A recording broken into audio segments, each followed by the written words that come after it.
Ang horoscope ay tumutukoy sa 12 zodiac signs at sa kasalukuyan posisyon ng mga planeta sa ating universe. Maaari nitong bigyan ng gabay ang mga tao sa kanilang pamumuhay. Bawat isa sa atin ay may kanya-kanyang kapalaran batay sa ating birth chart. May mga kilala at tanyag na tao sa mundo ang naniniwala at gumagamit ng astrology upang mag-manifest ng kanilang mga hinahangad sa buhay. Gayunpaman, ang sinuman ay malayang magdesisyon para sa kanyang sarili. Ito ay gabay lamang.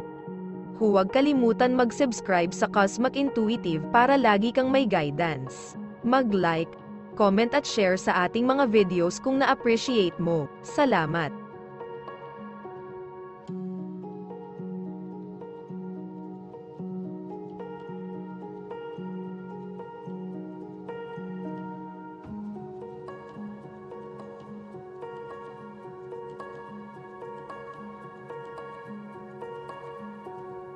Aries, maaaring pagod na pagod, ngunit tinatakpan mo ito ng matigas na itaas na labi. Walang naghihinala na ikaw ay martir dahil hindi nila nakikita ang panloob na kaguluhan na iyong pinagdadaanan. Sa ilalim ng lahat ng pagtakpan, ang iyong panloob na kaligayahan ay nadudurog. Sa halip, pinakamahusay na maging tapat sa iyong sarili at sa iba sa pamamagitan ng pagsasabi ng pagod na ako, o hindi mo kailangang sumayaw sa tono ng iba. Sa sarili mo lang, maaaring pakiramdam mo ay hindi ka na-motivate at naiirita.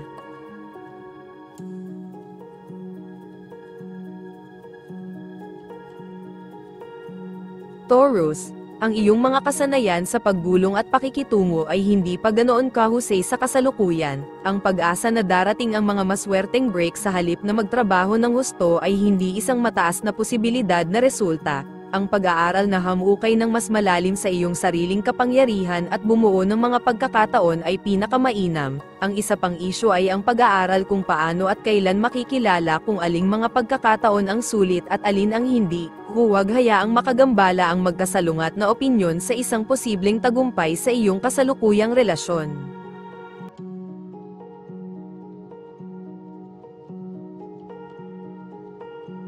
Gemini, masarap ang pakiramdam mo na nakapagbigay ka ng tulong. Ang pangako ng isang tao ay maaaring hindi matupad, at ito ay maaaring maging sanhi ng iyong pakiramdam na hanggal sa pagtulong sa kanila. Mapapahiya ka, ngunit mas mabuting unawain na ito ay likas sa tao, kaya huwag masyadong umasa. Ang iyong mga gana sa sex ay maaaring mabigla sa iyo sa mga darating na araw. Maaari mo ring makita ang iyong sarili na naaakit sa isang kaibigan. Alam kung saan iguguhit ang linya. Gayunpaman, pinakamainam na magbitin ng carrot kung kailangan mo ng ginhawa sa iyong abalang schedule.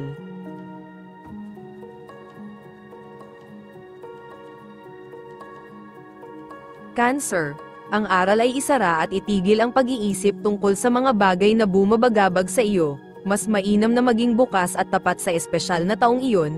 Huwag maglaro ng paghula o maaari kang matalo. Hindi ka nasisiyahan ng iba. Kaya huwag kang maging obligadong maging kumpanya ng iba kung may discomfort. Lumayo sa sitwasyon. Kung ito ay isang emosyonal na issue, malamang na inalis mo ang problema sa ilalim ng alpombra, na iniiwasan ng isang hindi may iwasang talakayan. Kung ang isang pagkakaibigan ay tumama sa isang pader, oras na upang malutas ang mga bagay.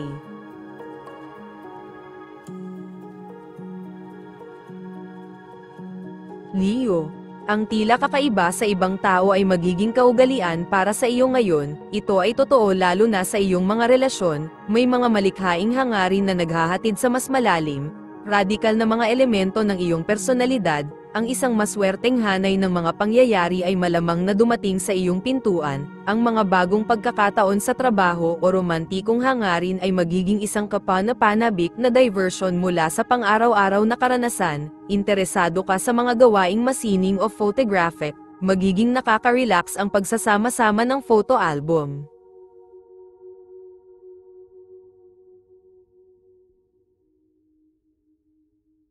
Virgo, ikaw ay nasa high gear ngayon, samantalang ang iba ay baybayin. Nangangahulugan ito na wala ka na sa kanila. Pumunta sa sarili mong bilis, ngunit huwag asahan na susunod ang iba. Mas masipag ka ngayon, lalo na tungkol sa pananalapi, kasama ang pagiging mas disiplinado kaysa karaniwan. Sa pamamagitan ng pag-aalaga sa mga pennies, Ang mga dolyar ay nangangalaga sa kanilang sarili, walang lugar ang emosyonalismo sa lugar ng trabaho ngayon, ngunit malamang na maging reaktibo ka, lalo na kung may humila sa iyong mga string at sabay na pinindot ang iyong mga hot button.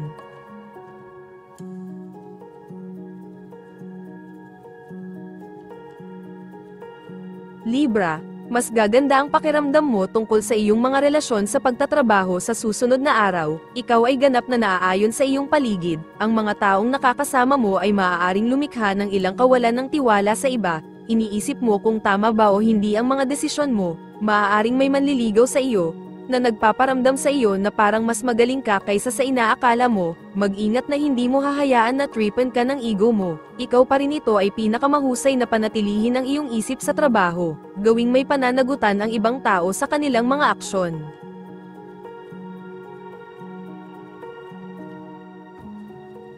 Scorpio, nagtataglay ka ng hindi ka pani-paniwalang pagmamaneho at ambisyon, nasa iyo na ang lahat, pinakamainam na maging matyaga at hayaang maganap ang proseso, ang pag-asam ng pagbabago ay maaaring napakalaki, ngunit tandaan na ito ay isang kinakailangang yugto upang makamit ang iyong mga layunin, nagpapakita ka ng mataas na lakas na enerhiya, na isang mahalagang bahagi para sa tagumpay, gayunpaman, mahalagang maunawaan na ang pasensya ay mahalaga, bigyan ang iyong sarili ng oras na kumulo at maghanda para sa isang makabuluhang pagbabago na nakakaapekto sa bawat aspeto ng iyong buhay.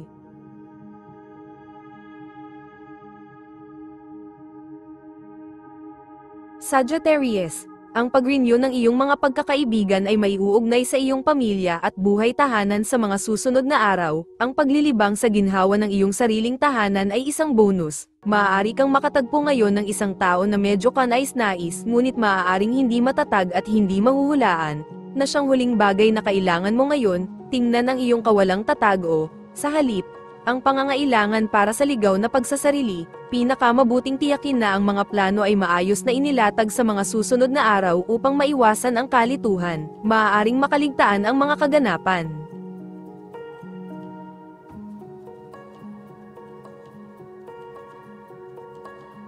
Capricorn, ang kagandahang loob ay ang iyong bantayan ngayon, ngunit ang karangyan ay maaari ding maging kahangahangang resulta ng iyong pagkabukas palad. Maaaring maabyutan ka ng mga gastos kung hindi ka mag-iingat, tandaan na sasamantalahin ito ng ilang individual, ang pagkabukas palad ay nagdudulot sa iyo na makaramdam na parang walang bayad ang iyong mga administrasyon, mag-ingat. Dahil ibababa ka nito, masusubok ang iyong trabaho ngunit gumagalaw din, ito ay makakatulong kung ikaw ay mas coordinated sa iyong mga pagsisikap na makaranas ng mas makabuluhang mga tagumpay sa buhay.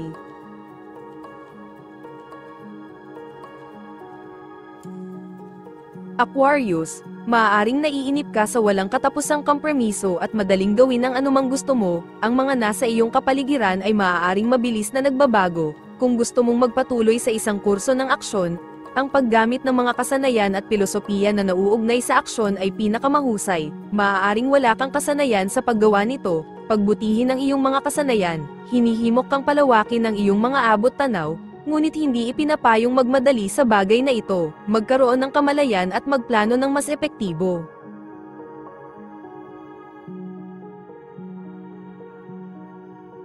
Pisces, gusto mong makakita ng mga pagbabago sa home front, na malamang na matagal na, ikaw at ang iyong kapareha, gayunpaman, ay may magkaibang mga agenda na humihila sa iyo sa ganap na magkaibang direksyon, ito ay maaaring magalit sa iyo dahil hindi ka pinahahalagahan o isinasaalang-alang sa scheme, sigurado ka rin ba kung ano ito, mas mainam na ituwid ang anumang hindi pagkakaunawaan sa puntong ito, maaari kang mag-alala tungkol sa pera, nangangailangan ito ng pagsisiyasat, ngunit magiging sulit ito sa huli.